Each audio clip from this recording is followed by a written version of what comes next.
উনি চায়না সফরে আছেন। উনি 13টা সমঝোতা চুক্তি স্বাক্ষর করেছে, তার মধ্যে একটা হচ্ছে কাঁঠাল চুক্তি, যেটা আগে চলতো। আবার কি চুক্তি? কি চুক্তি? কাঁঠাল চুক্তি মানে কাঁঠাল রপ্তানি। আবার তারাই ক্রিটিক করতো যখন শেখ হাসিনা বলছিল কাঁঠাল দিয়ে বার্গার হয়, কাঁঠাল দিয়ে ওই হয়, ক্রিটিক করতো। তো সে কাঁঠাল চুক্তি করলেন। এরপরে এখন আবার চায়না নাকি করিডোর চাচ্ছে, আমেরিকাও চাচ্ছে। ভাই আসলে করিডোর কে কাকে দিবে আর আমাদের পরিস্থিতিটা কি, আর কাঁঠালই বা কি রকম? শোনেন, ওই যে শেখ হাসিনা যখন বলেছিলেন কাঁঠালের বার্গার নাকি কি যেন খাদ্যের একটা কথা, কত কত সমালোচনা করেছে, আমাদের কাছেও জবাব ছিল না।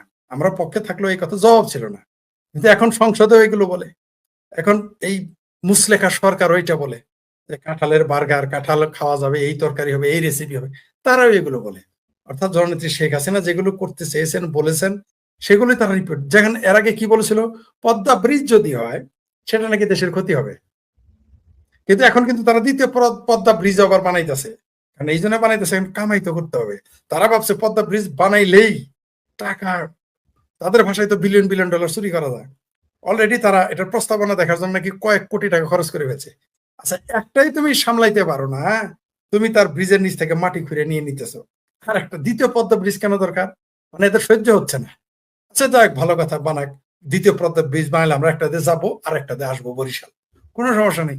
এটা ভালো খবর, তারা করুক, আমরা দেখতে চাই। কিন্তু আপনি যেটা বললেন যে এই সরকার যে চুক্তি করতে গিয়েছে চায়নাতে, চায়না হচ্ছে এমন একটা ভাত, চায়না হচ্ছে আলেয়া। তাকে আপনি দেখা যাবে আলোর মতো, আসলে আলেয়া। চায়নার সম্পর্কে কোনো প্রেডিকশন আপনি করতে পারবেন না, কখনোই না।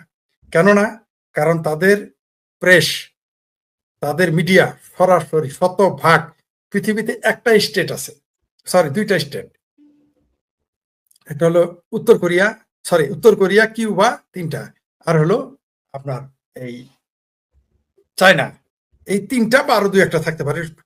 এরা সরাসরি স্টেট নিয়ন্ত্রিত মিডিয়া, এর বাইরে আপনি জানতে পারবেন না, চাইলেও পারবেন না। চাইলেও আপনি, আমি অবাক হয়ে গেছি যে বাস স্ট্যান্ডে বাসের টিকিট কাটতে গেলেও সেখানে পাসপোর্ট দেখাতে হয় চায়নাতে।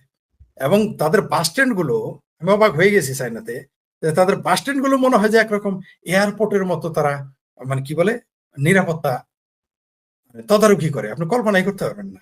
মানে যারা গিয়েছে তারা জানে। মানে আমি এটা কল্পনা, আমি কিন্তু 94-ও গেছি, তখন এরকম ছিল না। কিন্তু পরে যখন আবার অনেক বছর পরে গেছি, কল্পনাই করতে পারবেন না বাস স্ট্যান্ডে আপনি গিয়ে টিকিট কাটতে পারবেন না। এত সহজ না। ইলিগাল থাকবেন তো দূরের কথা, আপনার পাসপোর্ট নিয়ে, আর আরো মজার বিষয়, আপনার সিম আগেই বন্ধ হয়ে যাবে। আপনি যেদিন ব্যাক করবেন, তো সিমে আপাতত তার একটা পোস্টে লিখেছিল তিনি দ্রুত চলে আসছেন চায়না থেকে। চায়নাতে আপনি গ্রামে যেতে পারবেন না, নিষিদ্ধ, আপনি যেতে পারবেন না, যেতে দিবেন আপনাকে। আর যদি কোনোভাবে আপনি পারমিশন নিয়ে যান, আপনার সাথে একজন পাহারাদার থাকবে। তো কোন পাগলে যাবে পাহারাদার নিয়ে আপনার সাথে কথা বলতে? তো চায়না সম্পর্কে আপনি কোনো সিদ্ধান্ত নিতে পারবেন না। চায়নার সরকার আসলেই বাংলাদেশের সাথে কি চুক্তি করেছে আমরা কিন্তু জানি না। আমরা যা তারা বলেছে তাই জানি। আপনি দেখেন, বাংলাদেশের মিডিয়াতে আসছে 14টা বিমান কিনেছে, আবার ভারতের ওইখানে আসছে 24টা বিমান কিনেছে। 14টা কিনলো না 24টা কিনলো নাকি কিনলো না, আসলে কোনটা সত্য আমরা তো জানি না। আর যে চুক্তি, তিস্তার পানি হলো ভারতের। আচ্ছা, আপনার বারে আমি দাওয়াত খাইতে যাব, তো চুক্তি করব আমি মাসুদ ভাইয়ের সাথে, চুক্তি তো আপনার সাথে হবে। তারা কিভাবে চুক্তি করলো? আর একটা কথা হলো, চায়না কিন্তু অলরেডি বলে ফেলেছে, যেটা গতকাল আপনার সাথে আমার একটা ইউটিউব চ্যানেলে আলোচনা হয়েছে। চায়না কিন্তু বলে ফেলেছে, ওই দর্শক লিখেছিলেন, পরটা আমি যাচাই করেছি, দেখি সত্য। সেটা হলো যে অলরেডি চায়না এই মুশরিকা সরকারকে নির্দেশ দিয়েছে, আবার বলতেছি নির্দেশ দিয়েছে, তোমরা আমেরিকার সাথে পিরিতি কমাও। সোজা কথা, আমি যেমন ভাষা বললাম, যে আমেরিকার সাথে পিরিতি কমাও, ইউরোপের সাথে পিরিতি কমাও। ইউরোপ আমেরিকার সাথে পিরিতি না করে এই মুসলেকা সরকারই তো ক্ষমতায় আসতে পারতো না। সুতরাং এই যে এখন দ্বন্দ্ব শুরু হয়ে গেল, আপনার বন্ধু যত বড় হবে, শত্রু কিন্তু তত বড়। আমি শোকফরিদ কিন্তু 2-3 বছর আগে আমার যে শত্রু আর বন্ধু ছিল, এখন কিন্তু তা নাই। কারণ কি? কারণ আমার বন্ধুরাও বড়, আমার শত্রুরাও তত বড়। অর্থাৎ আবার তেমনি আমার শত্রুও যত বড়, আমার বন্ধুও তত বড়। অর্থাৎ সবগুলো বেড়ে যায়। তো তারেক রহমান যখন এইখানে গেলেন, এই মুহূর্তে তিনি যাকে মুচলেকা দিয়ে আসছেন, সেই দেশটা এখন তার বিরোধিতা করবে। ভারত তো থাকবেই। পাশাপাশি কেউ কেউ আবার বলেছে যে পাকিস্তান যদি আমেরিকা এবং চীনের সাথে মিল করে চলতে পারে, বাংলাদেশ কেন পারবে না? বাংলাদেশ এই জন্য পারবে না, বাংলাদেশের মানুষের আকলই নাই, এই জন্য পারবে না। বাংলাদেশের কোনো কূটনীতিই নাই। পাকিস্তানের তো কিছু আছে, বাংলাদেশের তাও নাই। সেই জন্য বাংলাদেশ পারবে না। এইভাবে মিলে আমেরিকা, পাকিস্তান, রাশিয়া মিলে চলতে একমাত্র শেখ হাসিনাই পারেন। শেষ মুহূর্তে যদিও তাকে হোঁচট খাওয়ানো হয়েছে, তাকে ফেলে দেওয়া হয়েছে ক্ষমতা থেকে। তো তারেক রহমানের কাম বাচ্ছে, জামালপুরের ভাষায় বলি, তারেক রহমানের কাম বাচ্ছে এটা এটা ঠিক রাখা। এত অতনালি তো আদেশের না। আপনি চায়নার সাথে প্রীতি রাখবেন, আর ভারতের সাথে প্রীতি রাখবেন, আবার আমেরিকার সাথে প্রীতি রাখবেন, আবার ভারতের সারাদিন গালিও দিবেন, আবার আমেরিকারে সারাদিন মসজিদে দোয়া করবেন আমেরিকা ধ্বংস হোক। আমেরিকা কিন্তু সব জানে। সেই জন্য কিন্তু আমেরিকা আরেকটা টুপ দিয়ে রেখেছে, সেটা হলো অলরেডি তাদের সবচেয়ে ঘনিষ্ঠ বন্ধু আমেরিকার পৃথিবীতে সবচেয়ে ঘনিষ্ঠ বন্ধু হলো ইসরায়েল। সেই ইসরায়েল কিন্তু বলে দিয়েছে, এবং তিনি শুধু রাষ্ট্রদূত নন, দক্ষিণ এশিয়া বিষয়ক দায়িত্বপ্রাপ্ত। তিনি বলেছেন যে বাংলাদেশে হামাসের ঘাঁটি আছে। ঠিক এই যে পতাকাগুলো কিন্তু তার উপরে বেড়ে গেছে, মানে যেটা কমার কথা ওইটা বেড়ে গেছে। তার মানে কি, তারেক রহমানের কপালে শনি আছে আর বাংলাদেশের কপালে আছে মঙ্গলবার। সুতরাং অপেক্ষা করেন, দেখতে থাকেন। ফরিদ ভাই, আমরা তো জানি এই যে আপনার বর্তমানের যে সরকার আছে, পরাধীন সরকার বা যারা বঙ্গু যারা আছে আর কি, তারা তো সবসময় বলে যে আওয়ামী লীগ ধরেন 50 বছর ক্ষমতায় আসবে না। আমিও বলি যে 500 বছর ক্ষমতায় আসবে না। ঠিক আছে, আমি ওদের সাথে মানিয়ে নিলাম। বেয়াদব একটা প্রধানমন্ত্রী ছিল, আমেরিকারে থাবড়াইতো দিনে রাইতে। এই রাষ্ট্রদূত চাইলেও দিত না, অ্যাপয়েন্টমেন্ট চাইলেও দিত না। এখন আমার একটা চিন্তার বিষয় আপনার নিয়ে, সেটা হচ্ছে যে ইন্ডিয়া কূটনীতিক বসাইলো দীনেশ ত্রিবেদীরে, সেই জায়গায় আমেরিকান রাষ্ট্রদূত সর্বপ্রথম টুইট কইরা ওনারে অভ্যর্থনা জানায়। এইটার কারণটা কি ভাই? ইন্ডিয়ার আমেরিকা না বলে শত্রু? শুনেন, 1 বছর থেকে বলে আসতেছি যে এই আমেরিকা ভারত এবং আওয়ামী লীগের 1 নম্বর বন্ধু হবে। তখন কিন্তু এই যে এই মুসলেকা সরকার, এই তারেক রহমান, বিএনপি, জামাত, হেফাজত, চামড়া নাইয়া পীর, চামড়া আলা পীর, চামড়া সারা পীর এবং যত ভাবির পোলার আছে, তখন কিন্তু আমেরিকা নিপাত যাক, আমেরিকা ধ্বংস। মসজিদে মসজিদে তখন আমেরিকার বিরুদ্ধে বরদোয়া করবে আর মিছিল করবে, আমেরিকা এই হোক, আমেরিকা সেই হোক। এটাই তো রাজনীতি। আমি বলেছি যে ভারত হচ্ছে চাণক্যের নীতির দেশ। ভারত হচ্ছে সেই ভূমিপুত্র যেখানে জন্ম নিয়েছিল চাণক্য। তারা চাণক্য নীতিতে চলে। তার কারণেই দীনেশ ত্রিবেদী হলো বাংলাদেশের রাষ্ট্রদূত, শুভেচ্ছা জানায়, স্বাগতম জানায় আমেরিকা। তো এটা দালমে কুছ তো কালা হয়। এই বোধ বাংলাদেশের তারেক রহমান এমন একটা কেস্কি কলে পড়বে। আরো যদি বলি, জামালপুরের ভাষায় বলি বা নদীর ভাষায় বলি, পুকুরের ভাষায় বলি, কারেন্ট জাল দেখছেন তো, কারেন্ট জাল, তৈরা জাল, যে জালটা ফিক্কা মারো ওখান থেকে বেরোনো যায়। কারেন্ট জালের মধ্যে যদি পড়েন ওখান থেকে আপনি বেরোতে পারবেন না। কেস্কি জালের মধ্যে আপনি আটকে যাবেন, পরে আপনার মুর্দা টাইনা বাইর করতে হবে, জিন্দা বানানো যায় না।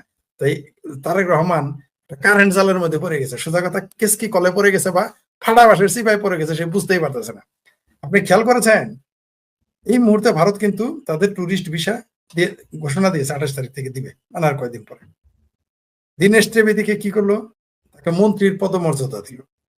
আবার এদিকে ভারত, এদিকে আবার আমেরিকা সমর্থন জানাইল, ওইদিকে আবার চীনের আরেক বড় সরকারি বড় নেতা বা মন্ত্রী সমমর্যাদার কেউ ভারতে সজিত দোভালের সাথে বৈঠক করে। মানে ঘটনা কোন দিকে কি ঘটতেছে।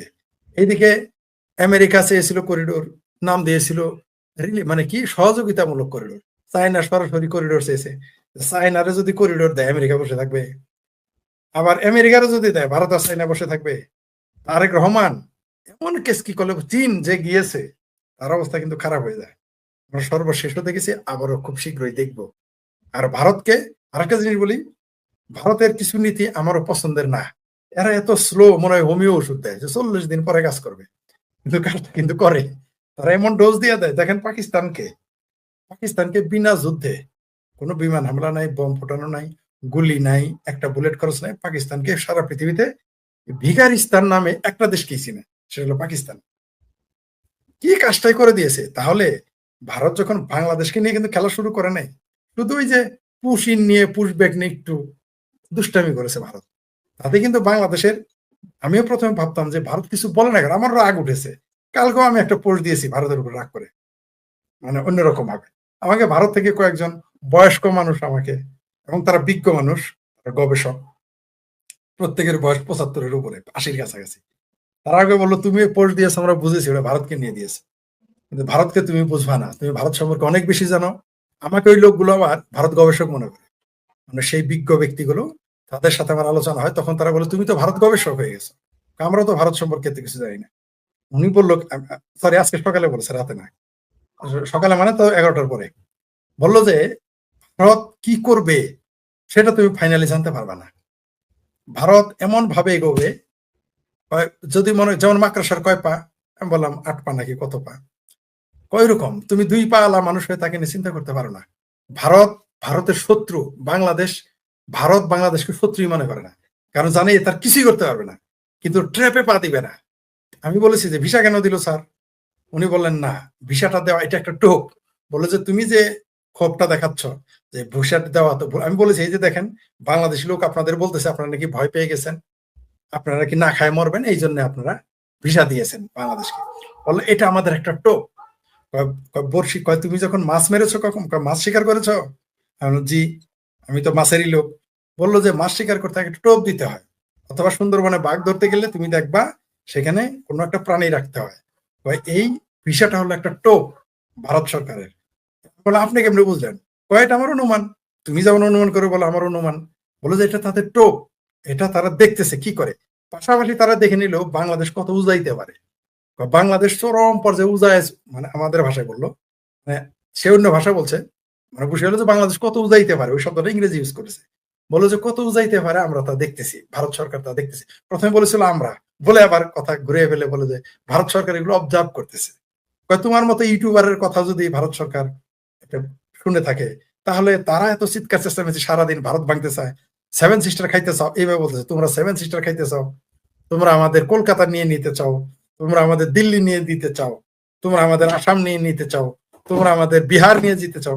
আমি স্যার আপনি এগুলো দেখেন? বলে হ্যাঁ আমি তোমাদের টিকটক ওইগুলো দেখি তো, যে তোমরা রিক্সাওয়ালা বলতেছে আমাদের বিহার নিয়ে নিবে, আমাদের কলকাতা।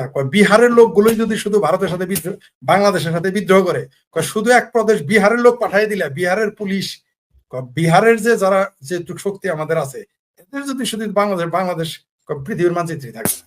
এগুলো তিনি তুমি আবার রাগ করো না, কারণ তুমি তো আবার মানুষ তো তোমার ভারত দালাল মনে করে, এটা আবার বলে তোমার তো ভারতের দালাল মনে করে, কিন্তু তুমি আসলে দেশপ্রেমী লোক, তোমার দেশকে খুব ভালোবাসো, তুমি রাগ করো না। আমি কি আমাদের বিহারের মানুষগুলো পাঠিয়ে দিলে তোমাদের বাংলাদেশ অস্তিত্ব থাকবে না, আমাদের সৈন্য টৈন্য এগুলো কিছুই দরকার নেই। আমি বললাম স্যার কলকাতার কথা বললেন না কেন? তখন একটু কলকাতার লোকদের একটু গালি দিল, ওইটা আর বলা যাবে না সেন্সরের কারণে। উনি নিজে কলকাতার লোকদের পশ্চিমবঙ্গের লোকেরা যে ভাষায় গালি দেবে একটা গালি দিল। পশ্চিমবঙ্গের মানুষ ভালো না, তার ভাষায় আর কি, যারা রাজনৈতিক, এরা পড়ালেখা করে বিদ্যা অর্জন করে, কিন্তু রাজনৈতিক কনসাসনেস তার ভাষায় যে এটা খুব ভালো না এদের, তারপরের অংশগুলো বলা যাচ্ছে না সঙ্গতার কারণে। তাই বলছে বিহার কিন্তু কম শিক্ষিত এলাকার দেশ, বিহার যে অঞ্চল কম শিক্ষিত, অথচ বলছে যে বিহার প্রদেশই যথেষ্ট। তো আপনি যেটা বললেন ভারতের কূটনীতি আসলে জটিল, পরে আমি ভাবলাম তাই তো, যে ভারতকে সারাদিন গালি দিচ্ছে, আমি কেন ভারত কেন বিষয় আমাকে সারাদিন গালি দিতেছেন, তারপরও আমি আপনার ভাইস্তারে দাওয়াত দিতেছি, আমি আপনার ভাগ্নের, আপনি আমার সারাদিন গালি দিতেছেন, আপনার পোলা, আপনার বউ, আপনার পোলার বউ আমার গালি দেয়, আর আমি আপনার ভাইস্তা ভাগ্নের দাওয়াত দেয় না, রুই মাছ খাওয়াই, পাঙ্গাস মাছের পেটি খাওয়াই, তাহলে এটা একটা আরো মারাত্মক ট্র্যাপ না এটা আপনার জন্য? তো এইরকম এই ভিসাটাও নাকি একটা ট্র্যাপ তাদের ভাষায়, ব্যবসা বাণিজ্য একটা ট্র্যাপ। তবে আমরা নাকি ডিসেম্বরের মধ্যে আমাদের দেশে অনেক কিছু ঘটবে, এবং তার ভাষায় আমার ভাষায় না, এটা আমিও বিশ্বাস করি, তিনি যেটা বলেছেন যে ভারত যখন বাংলাদেশকে নিয়ে কোনো স্টেপ নিবে, না এটা ভারত বাংলাদেশ বুঝবে, না বাংলাদেশের যারা পৃষ্ঠপোষক তারা কেউ বুঝতেই পারবে না ভারত কখন কি সিদ্ধান্ত নেবে। এর ছবিটা তো আমরা দেখতে পারতাম না, এর মুখোশটা আমরা দেখতে পারতাম না। আরেকটা ঘটনা ঘটবে, সেটা আমি হয়তো বেশি বেশি দেখাবো। অর্থাৎ আমার একটা লোক রেখেছি আমি, যে 28 তারিখ থেকে, মানে যেই দিন শুরু করবে যাওয়া, আমি যশোরে লোক ফিট করেছি, তাকে বেতন দিব, বলছে আপনাকে আমি বেতন দিব। আপনাকে একটা দৈনিক একটা মানুষের একজনকে ভিডিও, যে তোমার বেতন কত, সে বলছে তার বেতন প্রতিদিন বাংলাদেশি টাকা 600 টাকা। আমি বলছি তোমার আমি 700 টাকা দিব। তোমার কাজ হইলো সকালবেলা যে 7টা থেকে রওনা দিবে, বিকাল 5টা পর্যন্ত, 5টা পর্যন্ত যত বাংলাদেশি লোক যাবে ওগুলো ভিডিও করে করে আমার কাছে পাঠাবা, বেনাপোল বর্ডারে, ঠিক আছে? যেগুলো আমাকে ভিডিও করে পাঠাবো। বললো শুধু বলো যে স্যার আমার তাহলে দুপুরে একটু খাবার দিয়েন, খাওয়া, তাহলে আমি ঠিক আছে আরো 100 টাকা দিব, তোমার 800 টাকা দিব। বলো স্যার আমার চাকরি কতদিন? আমি বললাম তোমার এই চাকরি যতদিন ভিসা চলবে ততদিন, প্রতিদিন আমার ভিডিও করে দিবা, তুমি আমার রেকর্ড করে দিবা, আমি এগুলো দেখাবো যে এই যে কারা কারা ভারত, কারা কারা ভিসা, কারা কারা স্লোগান দিয়েছে হাতির মতো, যে হাতি মাতি ছিঁড়ে ফেলবে ভারতের, দিল্লি না ঢাকা, একেবারে লাইভ এগুলো আমি দেখাবো, আপনার চ্যানেলেও সপ্তাহে 1 দিন 2 দিন দেখাবো। জি, তবে একটা শর্ত আছে, ওই যে 800 টাকার মধ্যে 100 টাকা আপনার দিতে হবে। অবশ্যই অবশ্যই। আচ্ছা ঠিক আছে, আজকে থ্যাংক ইউ। আমি একটা ঘটনা করলাম, আমি ফোন দিছিলাম ভারতীয় এম্বাসিতে, জি জি তারে জি। বললাম যে আমি আমার ওয়াইফ বাচ্চারা সব ভারত যাইতে চাইতেছি। তো আমার কাছে প্রথমে বলা যে ফর্ম টর্ম ফিল আপ করতে, আমি বললাম যে আগে ইনফরমেশন দে, আমাদের পাসপোর্ট হচ্ছে যে ফ্রেঞ্চ পাসপোর্ট, তো তাহলে তো তোদের লাগবে না, ভিসা হুম, লাগবে না, ফ্রেঞ্চ পাসপোর্ট। আমাকে যে আমার পাসপোর্টে কিন্তু জন্মস্থান বাংলাদেশ লেখা আছে, কয় তাহলে 3 সপ্তাহ লাগবে, চেকিং হবে। আমি তো আমার ওয়াইফের বাংলাদেশি পাসপোর্ট, ওইটা একটু ডিফিকাল্ট। আমি যে কেন বাংলাদেশের জন্য ভিসা ওপেন করে দিছে না, বলছি কি, ওপেন করে দিছে, কয় তোর ওয়াইফেরটা 3 মাস আগে জমা দিয়া দিস। 3 হইলো মাস ভাই, আগে? 3 মাস আগে, তার মানে বুঝছেন মানে মানে ওই যে তাহলে উনার কথাই ঠিক যে এটা টোপ। দেখেন তো ভিসা দিব 3 মাস আগে, জমা দিতে হবে 3 মাস আগে। তিন মানে মাস আগে পাসপোর্টটা হ্যাঁ 3 মাস, মানে পাসপোর্টটা 3 মাস বন্দি। বন্দি। যাচাই এবার আপনি হবে, দেখেন কি যাচাই কি হবে। করেন, ওগুলা দেখবে আর কি তারা, ছবি দিয়ে তো স্ক্যান করে গুগলে মারলেই বাইরে আ যায়। অদ্ভুত। হ্যাঁ, এটা আমি জানতাম না। শুধু তাই না, আমি তো আমি তো মানে খুব নিজেকে নিরাপদ রাখার জন্য অনেক, জানেনই তো যে অনেক সময় ফোনে পান না। আমি তো আমার ফোন রেখে আমি তো বাটন ফোন নিয়ে যাই যাতে কেউ খুঁজে না পায়। পরে আমাকে একজন বললো এই ভয়ের কারণে, বলে তুমি তো টেকনোলজি বুঝো না। আমি বলছি কেন? কয় তোমার ফোনটা চালু থাকলে তোমার খুঁজে পাওয়া যাবে, তুমি পৃথিবীর কোন অবস্থানে আছো, কোন পয়েন্ট আছো, কয় তুমি কোন জায়গায় আছো ওটা আমি মার্কিং করতে পারি। আপনি ইভেন কয় তুমি অপেক্ষা করো, পর আমার পার্সোনাল নাম্বার যেটা আপনাদের কাছে নেই সেটা দিলাম। উনি আমাকে আধা ঘন্টা পরে ছবি সহ পাঠাইলো, তুমি এই এলাকায় এই অবস্থান আছো। সত্যি সত্যি উনি আমার 1/2 কিলোমিটারের মধ্যে বের করে ফেলছে। একটা ব্যক্তি, গোয়েন্দা সংস্থা লাগে না। তাহলে যারাই যে ভিসা চাইবে তাদের ছবিটা নিয়েই তাকে গুগলে দিবে, ফেসবুকে। তবে একটা কাজ করবে, যারা দেখবেন ভারতের ভিসা চাবে, এই যে আমাদের ভাবির পোলারা এবং যারা জামাতি হেফাজতি, এরা করবে কি তাদের ফেসবুক আইডি ডিসেবল করে রাখবে। হ্যাঁ এটা আপনার ডিজেবল তো তারা